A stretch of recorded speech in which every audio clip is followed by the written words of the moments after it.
फिल्मों में शादी हो जाए तो फिल्म पूरी हो जाती है और हमारे यहाँ शादी हो जाए तो फिल्म शुरू हो जाती है।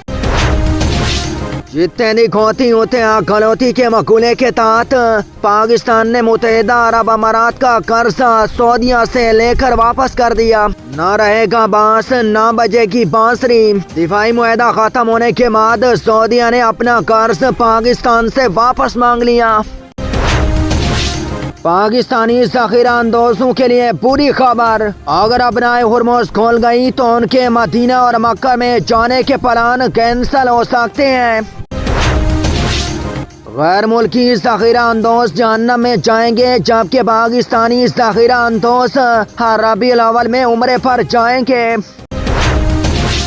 एक अंधा पुलिस में भर्ती होने के लिए गया। ऑफिसर ने पूछा तुम्हें किस लिए रखें? अंधे ने जवाब दिया कि अंधाधुंध फायरिंग करने के लिए। हमारा मुस्तकबिल इनके हाथ में है जिनके हाथ मुंह और पाँव काम तक नहीं करते। आज रात से मुल्क भर में तमाम मार्केटें सुबह 9 बजे से लेकर रात तक जब तक पुलिस न आ जाए खुली रहेंगी। अमेरिका से इश्क की खातिर आई हुई लड़की ने उकाड़ा के न्यूले से पसंद की शादी कर ली। न्यूला उकाड़ा से भागने में कामयाब, शारजा ऑपरेशन शुरू। कराची का मौसम कुछ ऐसा है कि जो घर पहुंचा वो सिकंदर, जो ना पहुंचा वो नाले के अंदर।